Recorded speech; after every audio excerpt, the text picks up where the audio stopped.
नमस्कार। आज हम जीव विज्ञान भाग में से पाठ जैव प्रक्रम का अध्ययन करेंगे।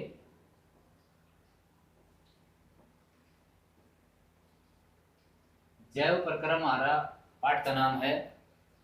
यह एक बड़ा पाठ है और इस पाठ में 6 नंबर का एक क्वेश्चन आता है, तो इसको ध्यान से पढ़ना है।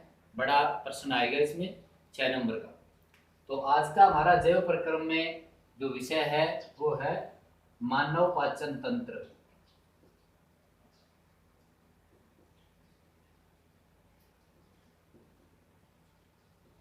मानव पाचन तंत्र।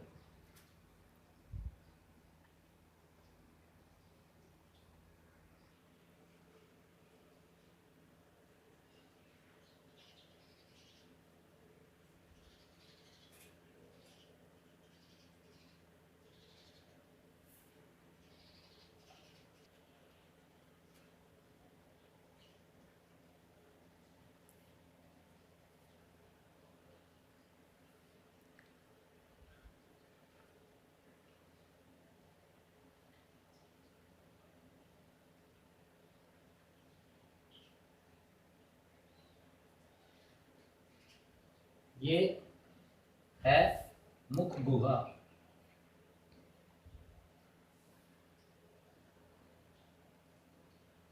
मुख गुहा, मुख यानी मुंह के अंदर का जो भाग होता है, मुंह के अंदर का जो भाग होता है वो मुख गुहा कहलाता है। हम जो भोजन खाते हैं उसमें अलग अलग तरह के पोषक तत्व होते हैं, जैसे कार्बोहाइड्रेट है, प्रोटीन है, वसा है, खनिज लवण है, विटामिन है, ये सारे। तो इनका पाचन शरीर में अलग अलग जगह पर होता है। प्रोटीन का अलग जगह होता है, वसा का अलग जगह होता है। ये नहीं कि हमने खाना खाया, पेट में गया और वहां इसका पाचन होता है। तो सबसे पहला जो हम भोजन खाते हैं वो हमारे मुख गुहा के अंदर जाता है, मुख के अंदर जाता है। मुख गुहा के अंदर क्या किया जाता है कि जो भोजन होता है उसको छोटे छोटे टुकड़ों में तोड़ा जाता है, पीसा जाता है, छोटे छोटे टुकड़ों में तोड़ दिया जाता है। और उसके बाद जो मुख के अंदर एक यहाँ ग्रंथि होती है, इसको हम कहते हैं लाला ग्रंथि।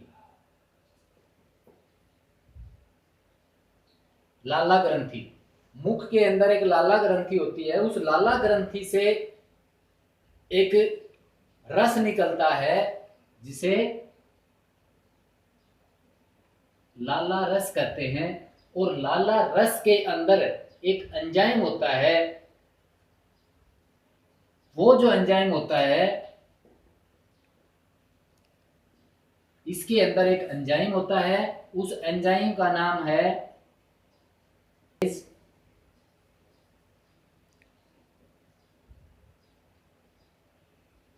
या टाइलिन। ये हमारे मुख गुहा के अंदर दांतों से भोजन को छोटे छोटे टुकड़ों में तोड़ा जाता है।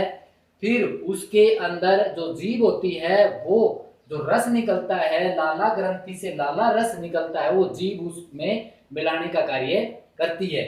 और उस लाला रस जब वो निकलता है तो उसके अंदर एक एंजाइम होता है, उस एंजाइम को अमाइलेज कहते हैं या टाइलिन कहते हैं। और ये जो एंजाइम है ये कार्बोहाइड्रेट का पाचन करने में सहायक होता है।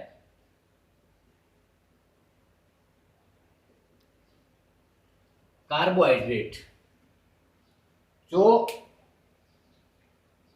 मीठी चीजें होती हैं लगभग उनके अंदर कार्बोहाइड्रेट होता है। तो कार्बोहाइड्रेट का लगभग 5 से 10-15% जो पाचन होता है कार्बोहाइड्रेट का, वो मुख गुहा के अंदर होता है। यानी हमारे मुख गुहा से कार्बोहाइड्रेट का पाचन शुरू होता है। यहाँ केवल कार्बोहाइड्रेट का पाचन होता है और वो भी 10 से 15% कार्बोहाइड्रेट का पाचन यहाँ होता है। किसके द्वारा? एक एंजाइम होता है अमाइलेज एंजाइम, टाइलिन कहते हैं या अमाइलेज होता है, वो कार्बोहाइड्रेट का पाचन करता है, उसको छोटे छोटे टुकड़ों में तोड़ देता है। उसके बाद भोजन है वो आहार नली, इसको कहते हैं आहार नली। आहार नली से होता हुआ आमाशय में आता है। ये क्या है? आमाशय। ये हमारा है आमाशय। ठीक है, आहार नली से होता हुआ ये आमाशय में आता है। आमाशय से तीन चीजें निकलती हैं आमाशय में। आमाशय से एक रस निकलता है जिसको हम कहते हैं जठर रस।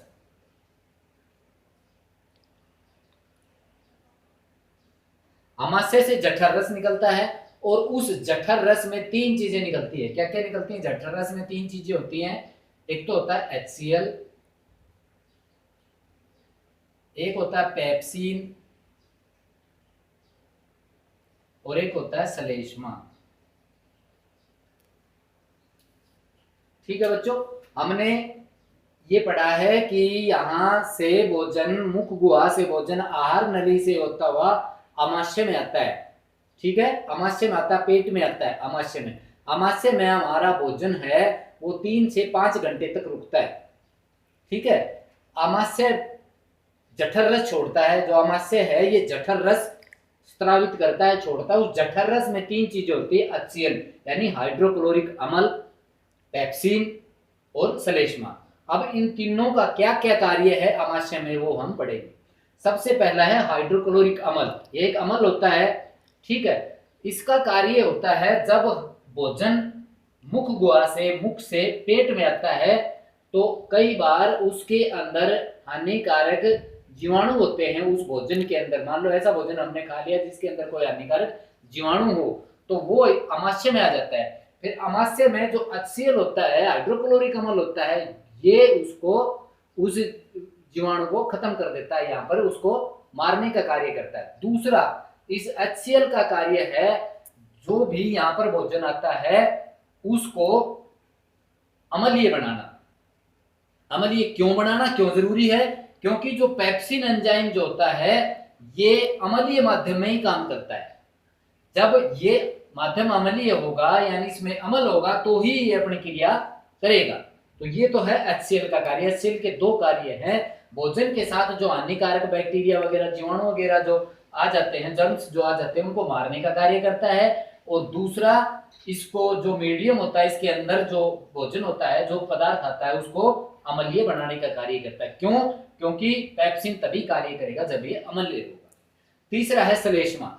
श्लेष्मा एक गाढ़ा द्रव पदार्थ होता है, चिकना पदार्थ होता है।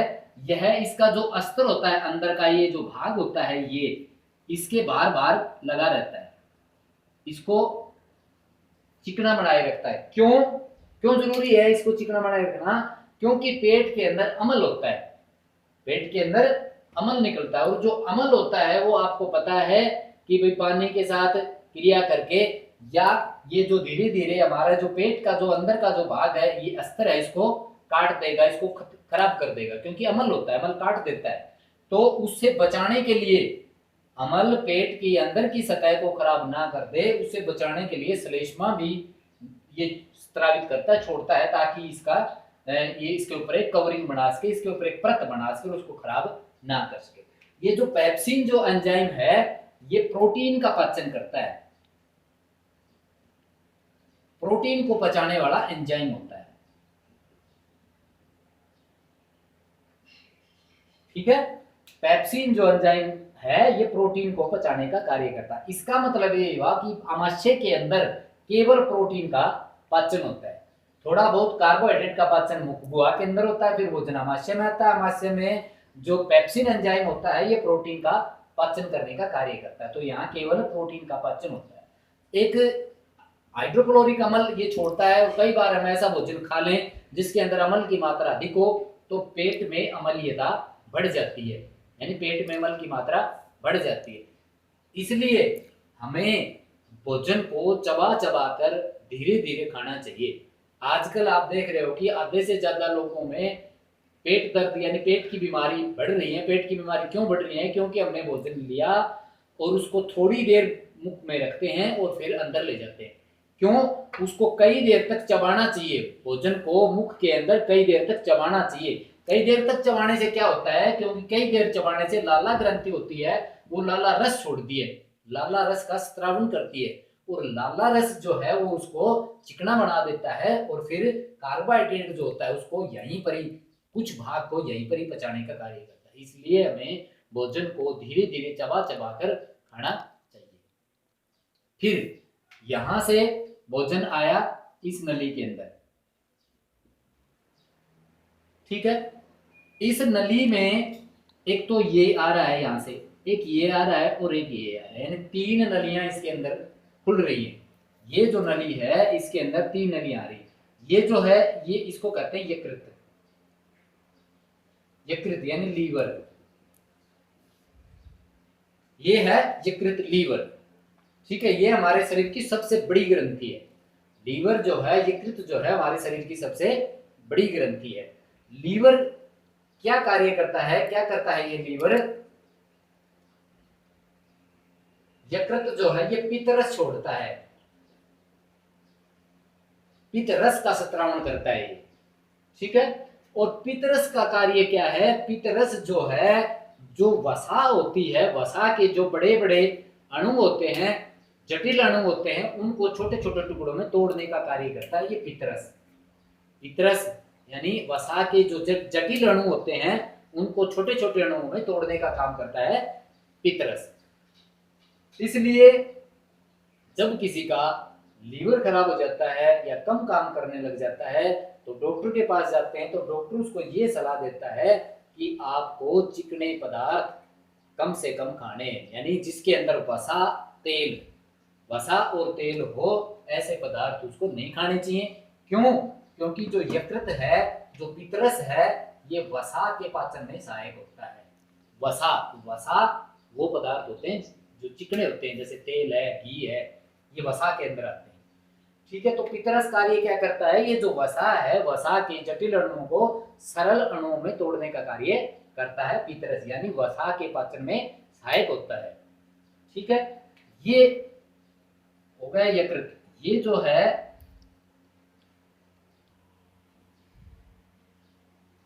क्या करते हैं, इसको पित्ताशय यानी गाल ब्लैडर, इसको गाल ब्लैडर कहते हैं। ये गाल ब्लैडर होता है, पित्ताशय होता है। जब भोजन इसके अंदर नहीं होता तो जो हानिकारक जो पित्त होते हैं वो पित्ताशय के अंदर इकट्ठे हो जाते हैं, हानिकारक जो पित्त होते हैं वो पित्ताशय के अंदर इकट्ठे हो जाते हैं। कई बार हम सुनते हैं कि भाई हमें उपवास करना चाहिए, है ना, व्रत करना चाहिए सप्ताह में 1-2 बार। तो जो भी इस तरह की धारणाएं बनी हुई हैं उनके पीछे, सबके पीछे वैज्ञानिक तथ्य होता है, वैज्ञानिक फैक्ट होता है। क्यों? जब हम व्रत करते हैं, उपवास करते हैं, तो इसके अंदर भोजन नहीं रहता। जब ये खाली रहती है तो जो हानिकारक पित्त जो है वो इसमें जाने की बजाय इसमें गाल ब्लैडर में, हमारे पित्ताशय के अंदर इकट्ठे होते चले जाते हैं। इसलिए सप्ताह में 1 दिन हमें व्रत रखना चाहिए। तो हम पढ़ रहे थे यकृत, यकृत जो है, लीवर जो है वो पित्तरस छोड़ता है, जो पित्तरस है वो वसा के पाचन में सहायक होता है, यानी वसा के जटिल अणुओं को छोटे छोटे अणुओं में तोड़ने का कार्य करता है। अब ये जो है इसको कहते हैं अग्नाशय,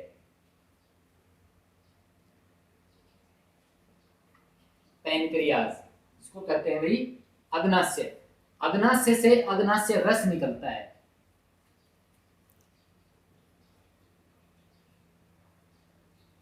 अग्नाशय रस।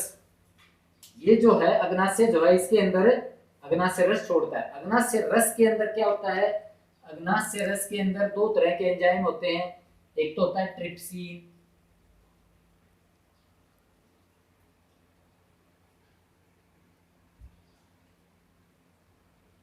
दूसरा लाइपेज,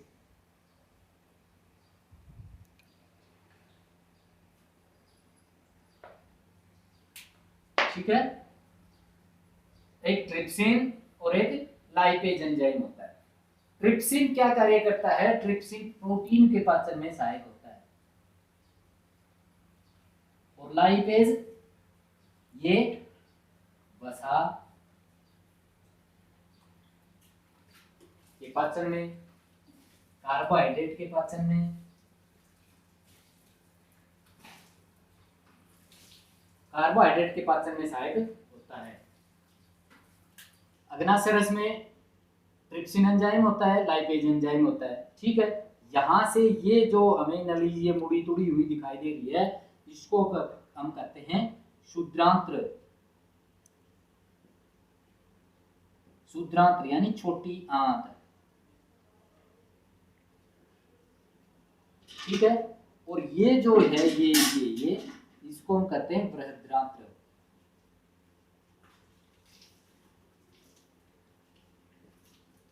यानी बड़ी आंत।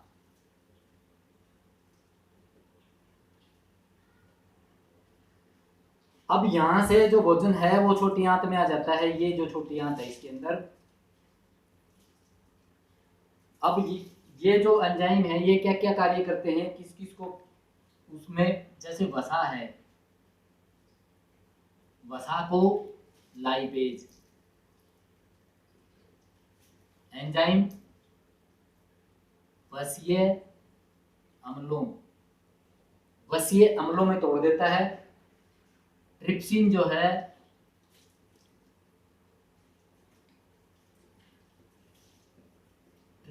है ये प्रोटीन को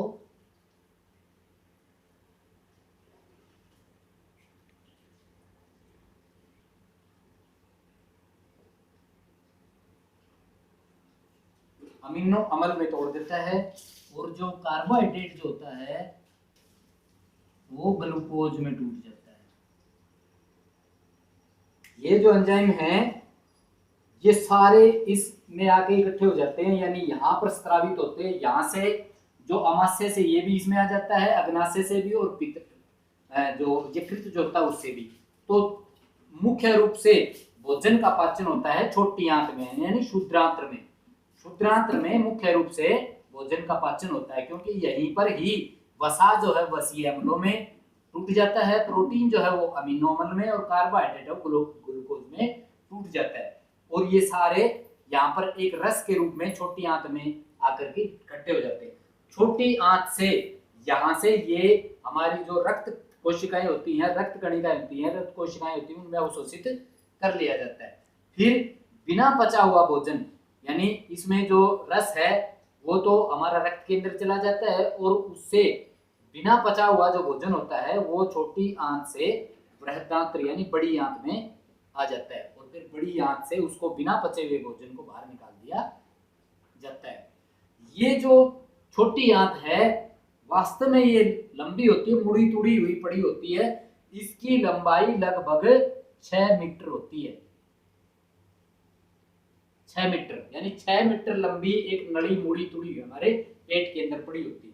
इसको हम छोट इसलिए कहते हैं क्योंकि इसका जो डायमीटर है ना, ये व्यास, ये छोटा होता है, ये कम होता है। इसका जो है ये ज्यादा होता है, यानी अनुप्रस्थ काट जो क्षेत्रफल है ये इसका ज्यादा होने की वजह से इसको बड़ी आंत कहते हैं। वास्तव में ये छोटी होती है, और जो छोटी आंत होती है वो बड़ी होती है। जो बृहदांत्र यानी बड़ी आंत होती है इसकी 1.5 मीटर लंबाई होती है, यानी ये छोटी होती है और ये बड़ी होती है। ये 6 मीटर लंबी होती है, 6 मीटर लंबी ये मुड़ी तुड़ी हमारे पेट के अंदर पड़ी होती है, और जो बड़ी आंत है वो 1.5 मीटर होती है। इसमें बिना पचा हुआ भोजन इकट्ठा होता है, यहाँ से पानी अवशोषित कर लिया जाता है, फिर बिना पचा हुआ भोजन शरीर से बाहर निकाल दिया जाता है। ये था मानव पाचन तंत्र के बारे में। ठीक है, कई बार इससे ये प्रश्न पूछा जाता है, पेपर में आता है मानव पाचन तंत्र का सचित्र वर्णन कीजिए। तो आपको बच्चों इसका चित्र भी उतारना है, जरूरी है। तो आप पहले इसका साफ साफ चित्र बनाएंगे, फिर इसके नाम अंकित करेंगे। नाम जैसे मुख गुहा है, आहार नली है, आमाशय है, यकृत है, पित्ताशय है, अग्नाशय है, शुद्रांत्र है और बृहदांत्र है, यानी छोटी आंत है, बड़ी आंत है। ये इसके मुख्य भाग होते हैं पाचन तंत्र के, मानव पाचन तंत्र के ये मुख्य भाग हैं। फिर कौन से पोषक तत्वों का पाचन कहाँ होता है ये हमने पढ़ा है। मुख गुहा से शुरू हो जाता है, यहाँ कार्बोहाइड्रेट का पाचन होता है, यहाँ प्रोटीन का पाचन होता है। फिर इसमें आमाशय रस आता है यानी जठर रस आता है, यकृत से पित्त रस आता है, अग्नाशय से अग्नाशय रस आता है, और ये सारे इकट्ठे हो जाते हैं यहाँ पर। फिर ट्रिप्सिन, लाइपेज और ये जो पित्त रस जो होता है ना, ये सब वसा का पाचन करने में, प्रोटीन का, कार्बोहाइड्रेट का पाचन करने में सहायक होते हैं। और मुख्य रूप से भोजन का पाचन छोटी आंत में यानी शुद्रांत्र में होता है। यहाँ से पचा हुआ भोजन रस के रूप में रक्त के अंदर अवशोषित कर लिया जाता है और बिना पचा हुआ भोजन जो है वो यहाँ से फिर बाहर निकाल दिया जाता है। ये तो था बच्चों मानव पाचन तंत्र के बारे में। तो आपको इसका चित्र बनाना है, इसके नाम लिखने हैं और इसके बारे में